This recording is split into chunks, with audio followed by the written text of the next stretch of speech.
Hi guys, welcome back to next session. So today we are going to discuss about problems on Fermat's theorem. In our previous class we discussed about what is Fermat's theorem and how to solve uh, from the given condition. Everything we have done in our last lecture. So here I would like to recall what is Fermat's theorem.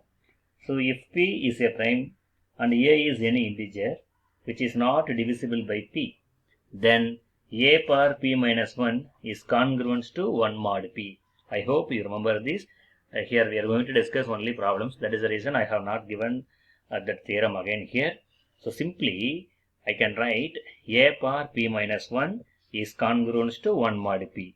Or in other case we can simply write A power P is congruent to A mod P. This is what Fermat's theorem, where main condition is what? P must be prime, A will be any integer but which is not divisible by P. That integer should not divisible by given P. You just remember this before start the problem. Now let us take the first sum. Find the remainder when 24 power 1947 is divided by 17. Right. So here look at this. It's a very complicated thing. It's very highest powers we are having. We suppose already we discussed one method in our previous unit, that is congruences. In congruences, this bottom value, it is very small value. It will be 3, 5, like that they will be given. So that value itself 2 digit or 3 digit means it is highly complicated. Suppose if we are using congruences. So that is the reason I'm going with the classical theorems, right?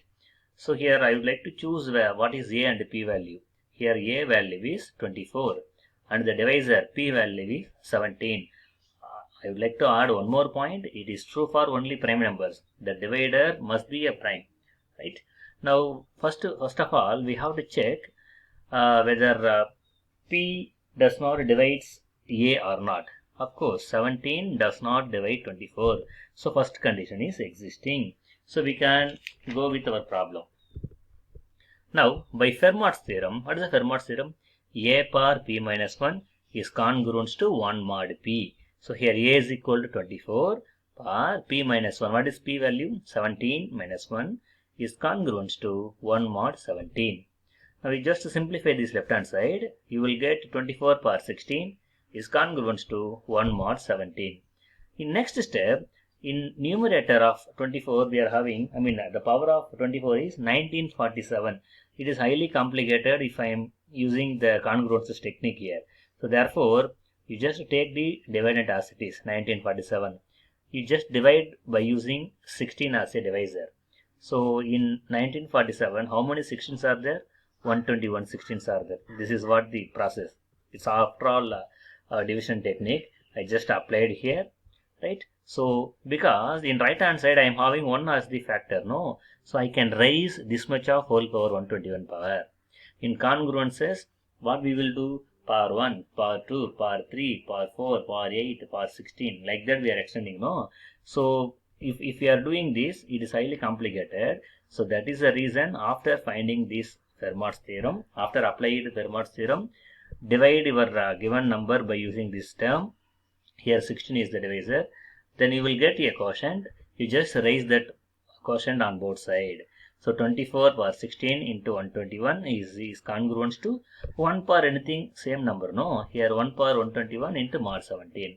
Just multiply this 16 with 121. You will get 1936. Obviously, this answer must lesser than the given number. So we are getting 1936. Actually, what is the power of that value? 1947. So we have to find out rest of the terms. So how can I split 1947? So here I am having 24 power 1947, which is equivalent to 24 power. I can split up 1936 plus 11. So already we are having the values for this 24 for 1936. That is 1 actually, right?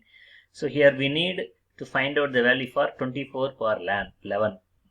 So 24 is first of all just a congruence technique I am going to find out. 24 square will come 576. Divide this 576 by 17. You will get minus 2 as a remainder. Again squaring on both sides. 24 square power square becomes what? 24 power 4. So minus 2 square becomes 4 mod 17. So here remainder is 4, divisor is 17. We couldn't divide, so keep it as it is 4 as a remainder. Again squaring on both sides, so 4 square. It's not 4 square. 24 power 4 into 20 power 4. Base equal, add the power. So in left hand side we will get 24 power 8. In right hand side we will get 16. Again, if the remainder is lengthiest term, you just to apply subtract from the divisor. So here you will get 16, here 17. 16 minus 17 becomes what? Minus 1. So this is what I have said. Now, our ultimate aim is to convert this remainder into either plus 1 or minus 1. Because while we are squaring, if it is 1, we can raise the any power. So that is what ultimate motto.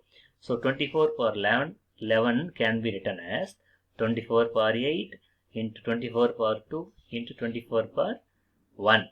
So 24 power 8 answer is minus 1. 24 square answer is minus 2. 24 power 1 means what? It's very simple. 24 minus 17 is what? 7. This is what? 7 will come here.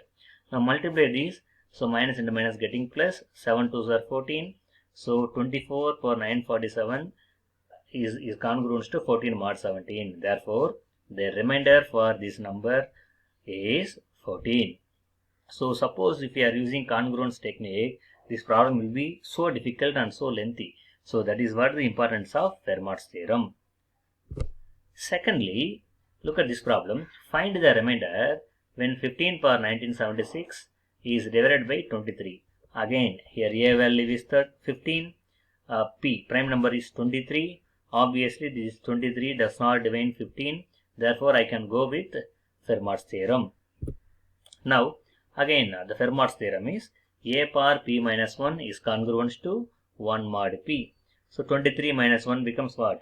22 is congruent to 1 mod 23. Why we are using Fermat's theorem? No, because the theorem itself containing the remainder as 1.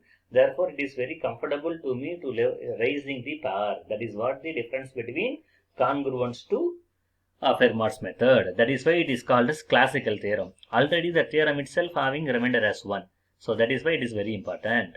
Now here that process I am not doing here. You can work out. You just divide 1976 by 22. In previous sum I have done no. Like that you can divide. If you divide that number, you will get 89 as the remainder. Now multiply this 89 with 22, you will get 1958 is the answer. So in right hand side you will get 1 as the remainder. Now actual problem is 1976. So I just split it as 1958 plus 18. So 15 power 1958, its remainder is 1. So 15 power 18 has to be written as 15 power 16 into 15 square. So now just I am finding 15 square. It is 228. 225. Divide the 225 by 23. You will get 18 as the remainder. Again you just simplify. 18 minus 23 becomes minus 5. Again squaring on both sides. You will get 15 power 4. So minus 5 square becomes 25. Again 25 minus 23 becomes 2. Again raise the power. You will get 15 power 16 is equal to 2 power 4 becomes 16. Again 16 minus 23 becomes minus 7. It's after all congruence techniques. Just I am doing, keep on doing the division technique here. Now I can write 15 power 1976 is congruent to 1 minus 7 minus 5 into mod 23. What about this 1 minus 1 minus 5? Look at this previous case. Here I have written 15 power 1958 is equal to 1. 15 power 16 is equal to minus 7. 15 power 1 is equal to minus 5.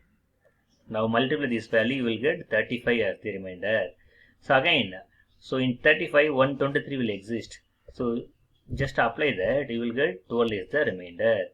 So the remainder for the given problem 15 power 1976 is divided by 23 is 12.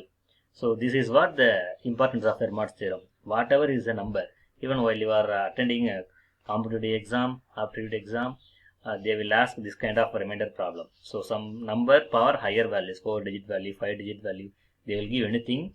If the given divisor is prime number I can go with Fermat's theorem. So always you have to remember this technique. It is very helpful to you. Thank you.